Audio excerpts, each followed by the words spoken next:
کیا آپ اداس، ناراض یا بالکل بے دل محسوس کرتے ہیں اور چھوٹے سے چھوٹا کام کرنا بھی مشکل لگتا ہے؟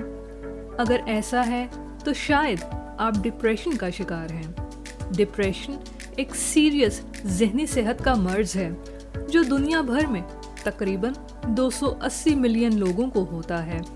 جو لوگ ڈپریشن میں مبتلا ہیں وہ اکثر لمبے عرصے تک اداسی اور بے دلی محسوس کرتے ہیں اور ان کی ہر چیز میں دلچسپی ختم ہو جاتی ہے جسے وہ پہلے پسند کیا کرتے تھے۔ روزانہ کی زندگی میں لوگ اپنے جذبات میں اتار چڑھاؤ محسوس کرتے ہیں اور یہ بالکل فطری ہے، لیکن جو کچھ لمحوں کی اداسی ہوتی ہے وہ ڈپریشن سے مختلف ہے۔ ڈپریشن میں یہ اداسی اور دوسرے سمٹمز لمبے عرصے تک رہتے ہیں۔ آئیں ڈپریشن کی کچھ خاص علامات دیکھتے ہیں۔ زیادہ تر اداس، چڑچڑا یا خالی پن محسوس کرنا، پہلے سے پسند چیزوں میں دلچسپی ختم ہو جانا، وزن میں کمی یا اضافہ، انرجی کی کمی اور بالکل بے دل محسوس کرنا، نیند اور بھوک زیادہ یا کم ہونا، توجہ مرکوز کرنے میں پریشانی۔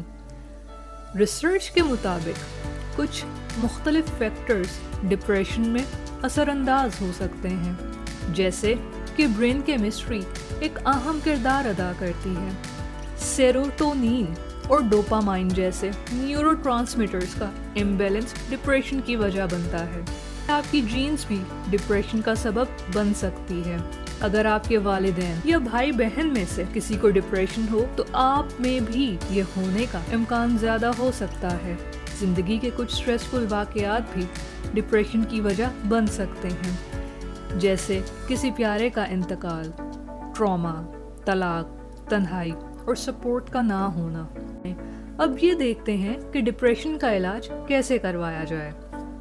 ڈپریشن ایک ایسی بیماری ہے جو آسانی سے ٹریٹ کی جا سکتی ہے اور 80 سے 90% لوگ جو ٹریٹمنٹ کرواتے ہیں وہ بہتر ہو جاتے ہیں۔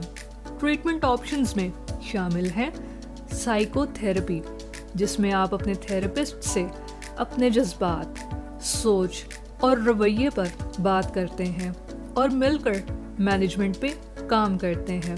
ڈپریشن میں دوائیاں بھی پرسکرائب کی جاتی ہیں، جیسے اینٹی ڈپریسنٹس، جو کہ برین کیمسٹری کو بیلنس میں لاتے ہیں۔ آپ گھر پر کچھ سٹیپس لے سکتے ہیں جو ڈپریشن کے سمٹمز کو مینج کرنے میں مددگار ہو سکتے ہیں، جیسے کہ ریگولر ایکسرسائز کا روٹین بنائیں، مکمل نیند لیں، ہیلدی ڈائٹ میں بیلنسڈ نیوٹرینٹس شامل کریں، ایسے لوگوں کے ساتھ وقت گزاریں جو سچے دل سے کیئر کرتے ہیں۔ یاد رہے، ڈپریشن ایک بیماری ہے جو صحیح ٹریٹمنٹ اور سپورٹ کے ساتھ مینج ہو سکتی ہے۔ اگر آپ یا آپ کا کوئی قریبی ان سمٹمز کا شکار ہے تو ہچکچائیں نہیں اور صحت یاب کے مینٹل ہیلتھ پروفیشنلز کی مدد لیں۔ یہ پہلا قدم مشکل لگ سکتا ہے، لیکن یہ آپ کے لیے صحت اور خوشحالی کی طرف اہم قدم ہے۔ اگر آپ کو ویڈیو پسند آئے تو لائک کریں اور ہمارے چینل کو سبسکرائب کریں۔